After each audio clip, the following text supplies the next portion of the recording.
Voices to hear. Hello there, welcome to Voices to Hear. We are Lucia and Jakub. I'm sure that you haven't heard from me yet. So I'm from Slovakia, but you have heard from Jakub already. Maybe you have even read his article in Voices about coffee. What are you drinking, Jakub? I'm drinking coffee that I prepared before in AeroPress. And what coffee do you have, Lucia? Same, we made it together, but mine is from different beans. They are from Africa. Can you, Lucia, describe what is actually AeroPress? AeroPress is a very accessible tool, but you really need to check your recipes. It's not as known for people who don't drink specialty coffee. So if this method is new for you, don't worry. You can search for it. You can order one online for around 30 to 40 euros and make your specialty coffee at home. In this method, you use paper filters that you put into another plastic filter.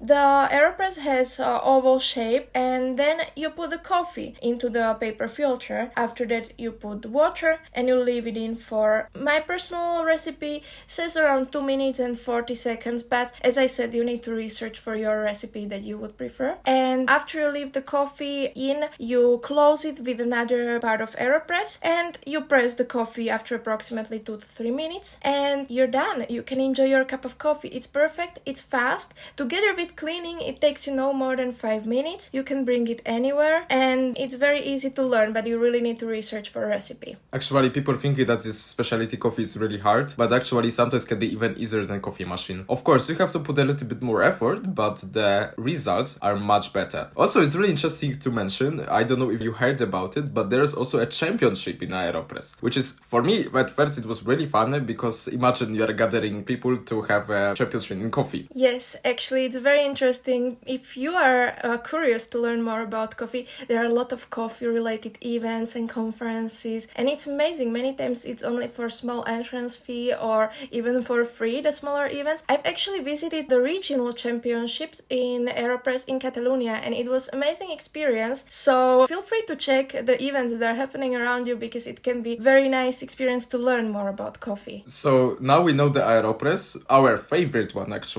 So what are the others methods, Lucia? So let's talk about the ones that are maybe more known to everyone from our listeners. I will mention Moka. Moka is amazing historical tool coming from Italy. Personally, as a person who lived in Italy, I have close relationship with Moka, even though specialty coffee lovers can judge it a little bit because the coffee really gets more bitter. The coffee doesn't have the same quality as filtered coffee, so you need to try and figure out what you like the most. For me, it's really cultural thing. Okay, I wouldn't like to drink mocha every single day, but from time to time when I want to taste Italy, I like to remember how to make coffee from mocha at home and prepare it myself. But actually, how the mocha is working? Okay, so it's a whole science behind this. This is why I love mocha. It's not actually coffee boiling out as people think. The coffee is made thanks to the steam that is coming out of the filter. So when we imagine mocha, it has 3 important parts. On the bottom, there's a container for water. You can put either cold or warm water. We recommend you to put already warm water, even though I use cold water, but that's my personal thing. I prefer it. Most of the people don't. Then there is a steel metal filter. Okay, we use no paper filters anymore. We are past this. So there is metal filter where you put your coffee. In Italy, they put a little mountain of coffee, but we don't have to do that. And then you have the top part in which you close it, and that's the actual pot. So when the coffee is coming out, we heat the water, it's coming through the filter filled with coffee, and the steam is pressing the coffee that is already prepared into the actual pot where the coffee is collecting. And then we can just pour. So this is a method that is also useful for traveling because you can take it with you anywhere. Usually there are small mochas, they have different sizes for different number of coffees, and you can just put it anywhere on a warm surface, on fire, on any kind of stove and make your coffee.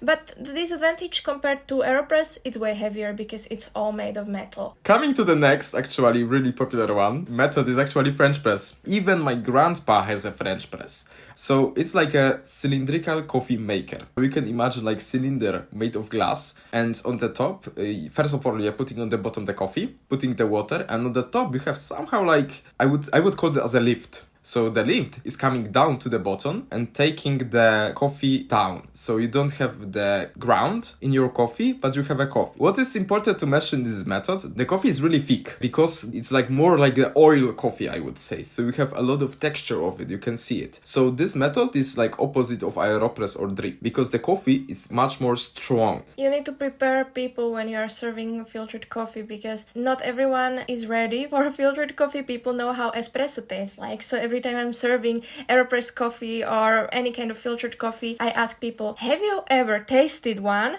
Are you prepared for what I'm going to serve? Moka and French press are more known with the taste and the intensity of the taste, so people are not getting so shocked. But it's also important to mention, because we said that it's common for people to use it, many people know Moka and French press, but why are we mentioning in specialty coffee podcast is because it actually makes difference what coffee you put in both of them. So people use at home Moka or French press with regular supermarket coffee. It works for people who just wants to drink something, but let me tell you, if you get freshly roasted specialty coffee and you put it to Moka, you can ask for advice. For example, people are very eager to help you when you ask for a coffee that would be better for French press. They can suggest you how to grind it, how much roasted it should be, what kind of coffee maybe is better for this method, and then it actually makes a huge difference compared to when you drink just regular supermarket coffee in your Moka. Talking about the specialty coffee, so what is important like to buy, how to make it by yourself? There are information in the package that you need to see that you can recognize whether you are drinking a specialty coffee or if it's mass-produced coffee from the supermarket. So first of all, you pick a coffee and you look at the bag, right? And you see some information, for example, what is the farm and what is the region that the coffee was coming from. And that's important to understand because that helps you also to know if it's ethically collected coffee or no. And it's helping you to understand because when you buy supermarket coffee, usually you don't have any idea where the coffee came from. It's also important not only the region or the country, but it's important to know how high it was growing because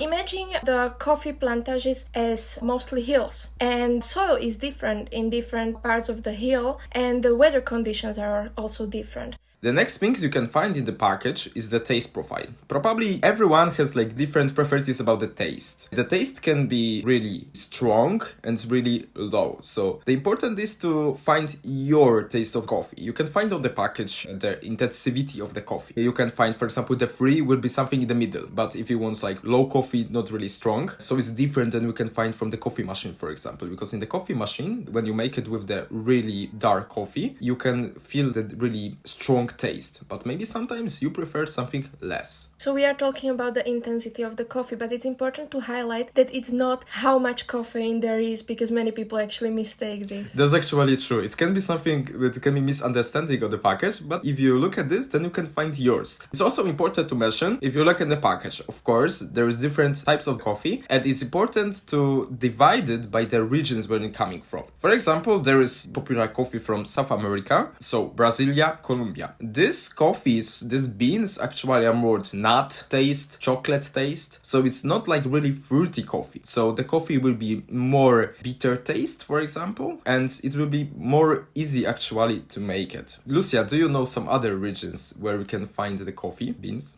Another famous regions are coming from Africa, and those are actually my personal favorite. I love coffee with high acidity, and that's what we usually find in Africa because of the quality of the soil. And most famous regions, I would say, are mostly Ethiopia or Kenya. There we can see mostly flavor of fruit and higher acidity. I'm drinking right now the Ethiopia one, and actually it's pretty good, but because it was roasted too much, it's a little bit too bitter. But I also prefer the Africa ones, I think, the most. The next region is also Asia, and there we have the less known regions. For example, China has amazing coffee, and Indonesia is one of my favorites too. So I would like to finish the part with the specialty coffee, with the methods that we already described. I would say that this is really interesting. Actually, it shocked me at the beginning. I really want to try it. It's a nitro. It's really interesting because it's a cold brew coffee. And this is like, probably you know the Guinness beer. So it's actually made the same. So you are putting the cold brew coffee and you are infuse it with a nitrogen gas, which is give you like a smoothie, creamy texture and it's like frothy beer like head. So it's really similar to it. At first I was really shocked that it's something that is existing, but actually it's really good. Especially if you are in the summer, there's 30 degrees outside and you want to just have something refreshing.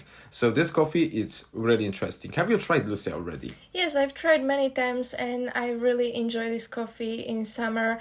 I love experimenting. I love cold brew in summer. It's my most favorite thing. And I think this is the final point, some fun takeaway, because it's happening, I think, to both of us that we go to cafeteria with friends and they turn to us at some point and ask, what is this coffee? What does it mean? So this is something funny that we mentioned, because maybe next time you go to a cafeteria in summer, you will notice nitro in the menu. Now you know what it is and you can try to order it. There is actually many alternative methods that you cannot imagine. So if you go to the cafe, you can always ask also the people in the cafe, like, what is it? What's going on? So if you ask them to describe it, they will be so happy to talk about the coffee. I agree. There is no stupid question. I used to work in a cafeteria and I always appreciated the most those people who came to me and asked, oh, how do you actually make this? What is this coffee? Where do you get the coffee from? I love getting questions because I love speaking about coffee and making people understand more. So there are no stupid questions. Just go and ask and learn about the world. When Lucia first came to our office, we were just talking about the coffee for half an hour. Yeah, it was our first conversation and we could record it and publish it as podcast. Yeah, literally. I think coffee is more than just a drink. Coffee is more than just a method of preparation, and that's something that is important for us because we love it for a reason, right? To me personally, coffee is a ritual and I care about it. Once you care about something, you should care about it properly. That's why we had a conversation, I think yesterday, when we were talking about attachment that we build towards specific cups that we use for coffee, right? How is it for you? For me, it's also the same. I have my special cup in the office that I brought from Poland. I really enjoy drinking coffee, even though I'm drinking this every day from the same cup, but I really like it. Some people can say that I'm weird, but for example, I have my special cup for Sunday, because Sunday is a day that you have to rest, that you have to enjoy. For me, it's really important to have a good coffee, because then I can start a good day. But actually, I have a really important question. When did you start drinking coffee? I'm really curious about it. Wow, that's a very good question. My first cup of coffee was when I was around 15-year-old and I was coming for a school exam, which was very important exam to graduate from the school. And I was so stressed that I searched for tips how to deal with exam stress, and they said plenty of things. Eat a bit of chocolate, eat banana, drink coffee, and I followed each one of them. So the first cup of coffee was regular coffee from our home coffee machine of my parents, but after that I went through phases. I had the teenage phase of caramel lattes, and after that I went to Italy and I tried my first cappuccino in Italy, and then I started falling in love with the true coffee. Then I came back to Slovakia and I started working in a cafeteria and I started discovering the world of specialty coffee. So for me, it's really a long journey. How is it for you? Yeah, I started drinking coffee pretty early because I think I was 11, 12 years old. And my grandpa, she always was I wouldn't say that she was like the specialty coffee lover, but she always enjoyed coffee. We had a machine that I still use it. It's like 20, even more years, and it's working. And I had it in my flat in Poland from my grandparents. So when I was young, my grandpa always made me a coffee. I don't know if that was good for a kid, but I had really good memories because we always like made the coffee. Then we played chess together. And this is like my first memory from the coffee started in my grandpa's house. It was pretty interesting because I started drinking coffee, like the black coffee at first. I started with Americano and I fall in love with the coffee. My grandpa always was saying that coffee is really important. So I get it from my grandpa and then I started drinking coffee. It's beautiful how coffee carries so many stories, and this is something that I personally love about coffee. You can turn any passion, any interest into a ritual, and that's what coffee is for us. And believe me, anyone can do it. Anyone can write their stories with coffee. For example, I love sharing coffee, so for for me, morning coffee is not to wake up and get some coffee into my body. For me, it's mostly mental waking up. So I love to enjoy coffee with my loved ones. So if I'm in Erasmus Plus, if I'm in exchanges, I always pick my coffee friends and I make coffee for myself and them as well, because I love to share it with people I care about. And at home, I share it either with my mom, with my boyfriend, or with my best friend. And that to me is the true connection that we share over conversation, over coffee. And that's beautiful. So we just encourage you to write your own story in the end.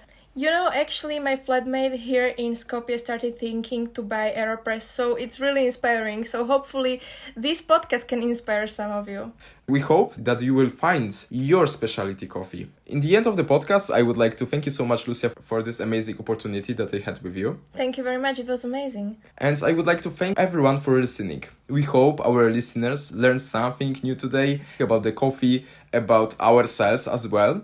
And you will discover in the future something for you. And don't forget to join us next time on the Voices to Hear. Voices to Hear.